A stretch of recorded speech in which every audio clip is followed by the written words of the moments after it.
स्वागत है आप सभी का आज के इस वीडियो में। और ये वीडियो स्पेशल है टीजीटी साइंस प्रिपरेशन के लिए। और इस सीरीज़ में हम 500 क्वेश्चंस देखेंगे। स्टार्टिंग में कुछ क्वेश्चंस देखेंगे फिजिक्स के, then we will start the chemistry.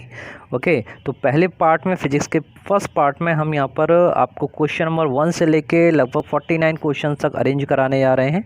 और हर एक कंपटीशन का यही नियम होता है, यही रूल होता है कि जितने ज़्यादा से ज़्यादा क्वेश्चंस आपके उस सब्जेक्ट से रिलेटेड आपके सामने से होकर गुजर जाएँ, ठीक है, तो वो बहुत अच्छा रहता है। तो आइए बिना किसी विलंब के स्टार्ट करते हैं एक नई श्रृंखला। और इस नई श्रृंखला का उद्देश्य साइंस यानी विज्ञान के लगभग 500 क्वेश्चंस जिसमें फिजिक्स और केमिस्ट्री आपके शामिल होंगे। आइए स्टार्ट करते हैं। ऐसे कौन से क्वेश्चंस हैं जो आपने आज तक नहीं पढ़े, या ऐसे कौन से क्वेश्चन जो आज हम पहली बार सीखने जा रहे हैं। तो स्टार्ट करते हैं क्वेश्चन नंबर 1 से। मैकेनिक्स के कुछ क्वेश्चंस लेंगे। तो स्टार्टिंग में पहला कि किसी वस्तु पर बल लगाने पर उसके ऑप्शंस में दे रखा है उसका द्रव्यमान बदल जाता है, उसका आकार में परिवर्तन हो जाता है, उसका वेग बदल जाता है या उसकी चाल बदल जाती है। तो सबसे बड़ी बात यही है कि जब भी आप किसी वस्तु पर फोर्स लगाते हैं तो उसके वेग बदल जाता है और उसमें त्वरण उत्पन्न हो जाता है। सेकंड पर आते हैं, समान त्वरण से अगर कोई लिफ्ट नीचे की उतर रही हो तो उसमें जो व्यक्ति होता है उसको भार अपने से किस तरीके का प्रतीत होता है। तो ये हमने जब नोट्स पढ़ाए थे आपको, जब थ्योरी पढ़ाए थे, तो मैं बताया था कि जब भी कोई लिफ्ट एक समान त्वरण से नीचे आ रही हो तो उसका जो भार है व्यक्ति का वो घट जाता है। वहीं पर अगर ये लिफ्ट ऊपर की तरफ जा रही हो तो उसको उस व्यक्ति का भार बढ़ा हुआ प्रतीत होगा, ठीक है, जैसे कि उसका वेट कुछ इंक्रीज हो गया है। नेक्स्ट क्वेश्चन पे आते हैं। नेक्स्ट अगले क्वेश्चन में है थर्ड वन, समान त्रिज्या व मोटी एक छड़ के एक सिरे पर कुछ भार रख देने पर उसका गुरुत्व केंद्र किस तरफ शिफ्ट हो जाता है। तो छड़ के मध्य बिंदु में होगा, ऑप्शन में पूर्ववत रहेगा, भार के विपरीत ओर हट जाएगा या भार की ओर हट जाएगा। तो इसमें आपका ऑप्शन सही है, भार की ओर हट जाएगा। गुरुत्व केंद्र द ऑप्शन आपका सही है। फोर्थ में आते हैं, स्प्रिंग खींचकर लंबा करना किसका उदाहरण है। तो जब भी किसी स्प्रिंग को खींचा जाता है तो उसमें जो पोटेंशियल एनर्जी है वो स्टोर हो जाती है। तो यही है, किसी विशेष स्थिति अथवा अवस्था के कारण किसी वस्तु में कार्य करने की क्षमता उसकी पोटेंशियल एनर्जी कहलाती है। यानी उसमें ऑप्शन आपका सही होगा आ, स्थितिज ऊर्जा। अगले प्रश्न पर आते हैं। नंबर 5 पर, प्रोटॉन के मध्य प्रतिकर्षण बल होता है यदि इनके बीच की दूरी कम कर दी जाए तो स्थिति ऊर्जा में क्या होगा। तो यहाँ पर इलेक्ट्रिक पोटेंशियल एनर्जी के बारे में बात की गई है और उसकी डेफिनेशन ये कहती है कि अगर दो आवेश हैं उनको पास लाने में जितना कार्य करना पड़ता है, पास लाने में या दूर ले जाने में जितना भी कार्य करना होता है वो उसके पोटेंशियल एनर्जी यानी उस निकाय में स्टोर हो जाती है।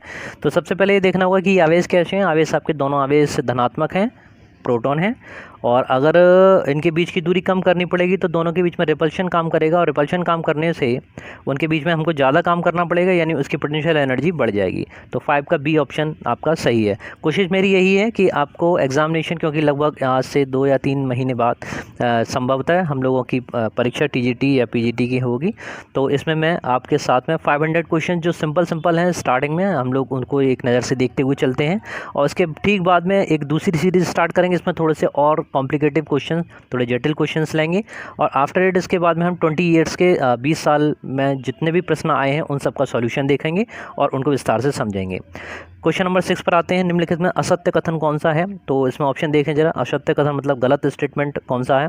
ऊर्जा नष्ट नहीं होती, सही बात है, ऊर्जा कभी नष्ट नहीं होती, ऊर्जा का रूपांतरण एक रूप से दूसरे रूप में होता रहता है, सही इस कथन है।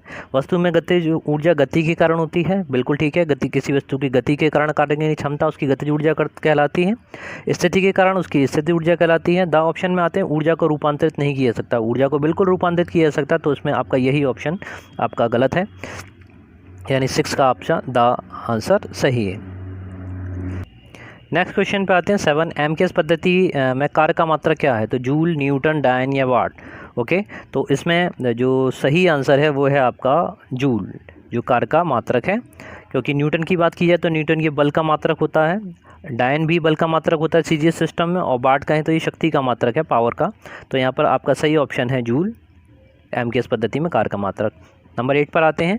दाब का एमकेएस पद्धति में मात्रक क्या है। तो दाब का जो सूत्र होता है P=F/A होता है, P=F/A, और F से बनता है आपका न्यूटन और क्षेत्रफल दे रखा है नीचे तो न्यूटन पर मीटर स्क्वायर।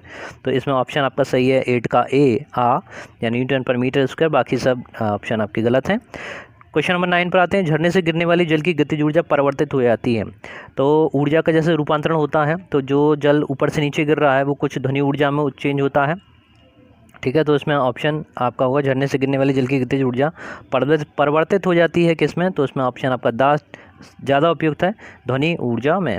काफ़ी नियर अबाउट इसके आंसर्स हैं, ठीक है, तो उसमें थोड़ा सा कन्फ्यूज़न हो सकता है।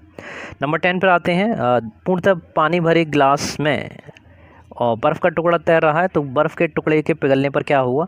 ठीक है, सामान्यतः क्वेश्चन पूछा जाता रहा है, तो इसमें सिंपल सी बात है कि अगर किसी ग्लास में हम पानी भर दें और उसमें बर्फ़ का एक टुकड़ा डाल दें, तो उसको जो बर्फ़ का टुकड़ा अपने आयतन के बराबर स्थान घेर लेगा, और अगर वो बर्फ़ पिघलती है तो जो पहले ही ऑलरेडी वो अपना स्थान घेर चुका है, तो अब वो उससे ज़्यादा स्थान नहीं घेरेगा और पानी उसमें से बाहर नहीं निकलेगा। तो इसमें ऑप्शन पानी के बाहर जितना पानी बाहर निकलेगा ऑप्शन नहीं होगा, ये भी नहीं है। बर्फ़ के आयतन के बराबर पानी बाहर निकलेगा, ये भी ऑप्शन आपका नहीं है। नेक्स्ट देखते हैं, और ऑप्शन इसमें है गिलास लबालब भरा रहेगा, नहीं ऊपर तक भरा रहेगा। दा में देखते हैं थोड़ा सा पानी बाहर निकलेगा, ऐसा कुछ नहीं होगा, तो उसमें ऑप्शन आपका सही है सा, गिलास लबालब भरा रहेगा, नहीं ऊपर तल तक उसका पानी भरा रहेगा। 11 पर आते हैं, डी घनत्व के द्रव में H गहराई पर एक क्षैतिज तल पर दाब कितना होगा। तो जनरली ये फार्मूला हम लोग अक्सर पढ़ते हुए हैं, P बराबर HDG होता है, जहाँ पर H ऊंचाई होती है और D घनत्व होता है द्रव का और आपका G गुरुत्वीय त्वरण। तो इसमें सही आंसर है 11 का दा, P बराबर HDG, 11 का दा ऑप्शन सही है। 12 पर आते हैं, पृष्ठ तनाव यानी सरफेस टेंशन का फॉर्मूला देख लीजिए, टी इजकल टू होता है बल बटे लंबाई, यानी T is equal to F upon L. तो एफ से मात्रक बनना चाहिए आपका न्यूटन और लंबाई से बनना चाहिए मीटर, तो न्यूटन पर मीटर आपका स्टैंडर्ड सिस्टम ऐसा ही सिस्टम है। यहाँ पर कोई भी ऑप्शन इसमें दिखाई नहीं दे रहा, इसमें दा ऑप्शन आपका सही लग रहा है, डायन पर सेंटीमीटर डायन, ये सीजे सिस्टम में इन्होंने मात्रक ले लिया है, तो यहाँ पर यही ऑप्शन आपका सही रहेगा, 12 का दा क्वेश्चन आपका सही है। 13 पर आते हैं, ताप बढ़ने के साथ में संपर्क कोण, एंगल ऑफ कॉन्टैक्ट, ठीक है, इसको भी हम थ्योरी में पढ़ चुके हैं। 13 का, जिन लोगों ने थ्योरी कंप्लीट नहीं करी वो प्लीज़ प्लेलिस्ट में जाकर, जितने भी साइंस के स्टूडेंट हैं वो प्लेलिस्ट में जाकर आप फिजिक्स और केमिस्ट्री से रिलेटेड जितने वीडियोज़ हैं वो सब आप देख सकते हैं और अपना बेस स्ट्रॉन्ग कर सकते हैं। यकीन मानिए मेरे 20 साल के एक्सपीरियंस के बेस पर मैं आपसे कह रहा हूँ कि आपको एक भी ऐसा वीडियो नहीं मिलेगा जिसमें आपको कुछ ना कुछ सीखने के लिए ना मिले, ठीक है ना। तो कंसंट्रेशन कीजिए, और किसी भी कंपटीशन की तैयारी कितनी भी कर लें कम होती है, ठीक है ना। कभी भी कंप्लीट तैयारी का कोई मानक नहीं होता, कोई स्केल नहीं होता, आप जितना करें उतना कम होता है। तो जितने ज़्यादा क्वेश्चंस आप कवर कर पाएँ, जितने ज़्यादा से ज़्यादा नॉलेज ले पाएँ उतना कम है। 13 पे देखें, ताप बढ़ने के साथ एंगल ऑफ कॉन्टैक्ट जो होता है वो टेम्परेचर बढ़ने के साथ में क्या होता जाता है, कम होता जाता है, तो उसमें आपका ऑप्शन सही है आ। 14 क्वेश्चन पर आते हैं, मिट्टी के तेल की बात की जाए, मिट्टी के तेल की लैंप की बत्ती में तेल चढ़ने का कारण क्या होता है। तो इसमें जो कारण है वो है आपका केशकात्व, ठीक है। तो इसमें केशकात्व के बारे में भी हम लोग पढ़ चुके हैं, कैपिलरिटी के बारे में। तो किसी भी केशनली में द्रव के ऊपर या नीचे चढ़ने की घटना को केशकात्व कहते हैं। वे द्रव जो उनका एंगल ऑफ कॉन्टैक्ट न्यून कोण होता है, यानी लेस देन 90 डिग्री होता है, वो द्रव केशनली में ऊपर चढ़ते हैं, और जिनका अधिक कोण होता है, ग्रेटर देन 90 डिग्री होता है, वो केशनली में नीचे उतरते हैं, जैसे पारा। बात करते हैं आगे, 15 पर आते हैं, किसी केशनली में द्रव ऊपर चढ़ने के बजाय नीचे गिरता है, वही क्वेश्चन है, ठीक है। तो द्रव का स्पर्श कोण कैसा होगा, तो 180 डिग्री होगा, 0 डिग्री होगा, 90 डिग्री होगा, 90 डिग्री से अधिक होगा। तो जैसे आपको बताया अधिक होगा, तो 90 डिग्री से अधिक, इसका ऑप्शन इसमें सही है। आगे देखते हैं 16 क्वेश्चन, किसी केशनली का व्यास आधा कर देने पर नली में द्रव स्तंभ की ऊंचाई कितनी हो जाती है।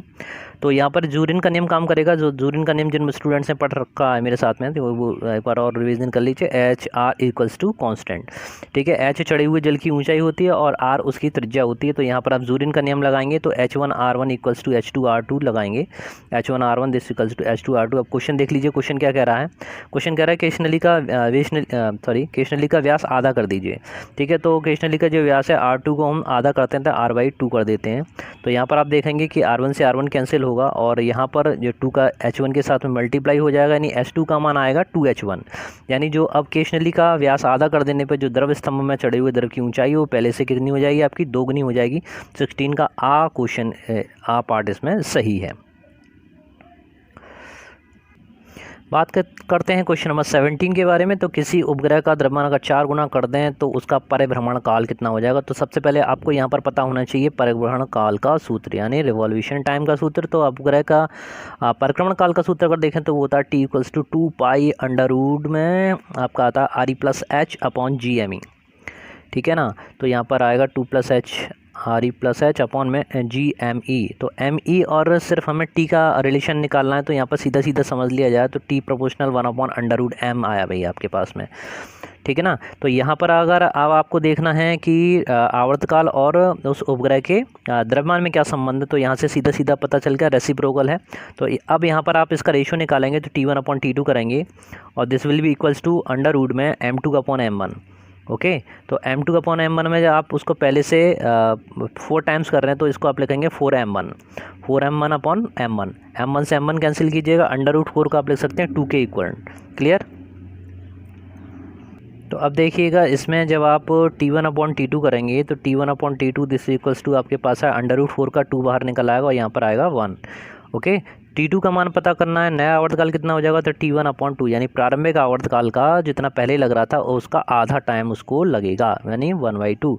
तो यहाँ पर जो ऑप्शन आपका सही है वो है 17 का बा 1/2 गुना, यानी 1/2 गुना, यानी बा ऑप्शन इसका सही है। नेक्स्ट पर आते हैं 18। 2 किलोग्राम और 8 किलोग्राम द्रव्यमान की दो वस्तुओं की गतिज ऊर्जाएं एक समान हैं तो उनके संवेगों का अनुपात क्या होगा। तो यहाँ पे सबसे पहले हमको संवेगों का अनुपात के लिए इसमें सूत्र जो दे रखा होता है वो सूत्र ये है कि P = √2m के होता है। ठीक है ना। तो ये संबंध जो है आपको बताता है गतिज ऊर्जा और संवेग के बीच में।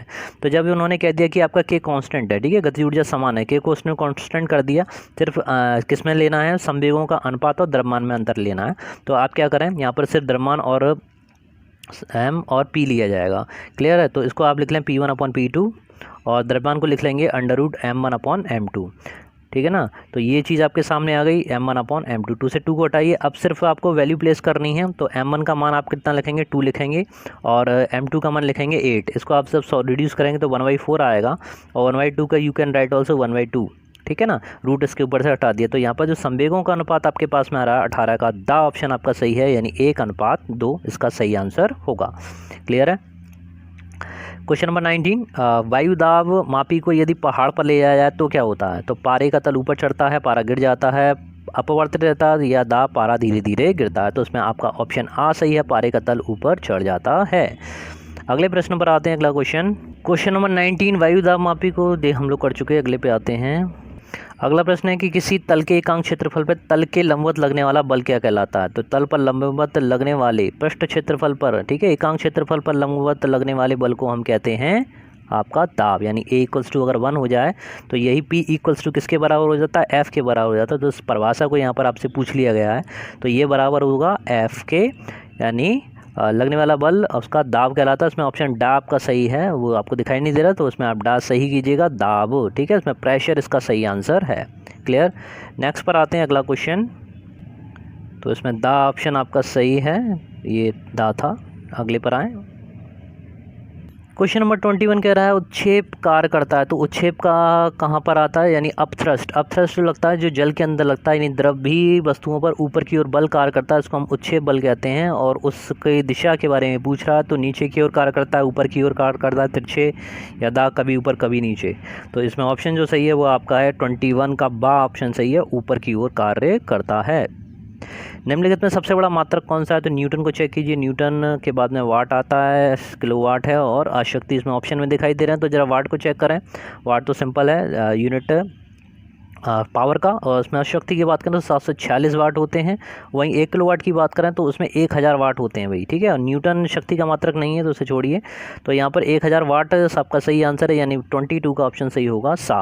देखिए, किसी भी क्वेश्चन में अगर आपको कोई चीज़ समझ में ना आए या कुछ दिक्कत लगे तो प्लीज़ आप कमेंट बॉक्स में जाकर विद एक्सप्लेनेशन के साथ में आप उसको कह सकते हैं, मुझे बता सकते हैं। ठीक है, तो अगर कोशिश होगी तो मैं उस पर देखूँगा। 23 पर आएँ कि यदि किसी तल का क्षेत्रफल आधा कर दें तो उस पर लगने वाला बल को 2 गुना करें तो दाब कितना हो जाएगा। ठीक है, तो इसमें सिंपल है, जैसे लेवल 1 का ही क्वेश्चन है। तो इसमें सबसे पहले आप फार्मूला लिखेंगे। तो फार्मूला क्या होगा, फार्मूला आपको सभी को पता होना चाहिए, P = होता है F/A। ओके, तो F/A से अगर आप देखें क्वेश्चन में क्या कर रहा है कि क्षेत्रफल को आधा करने के लिए कह रहा, तो A/2 हो गया। उस पर लगने वाले बल को 2 गुना करना है, यानी 2F इसको करने की कह रहा है, 2F ये हो गया।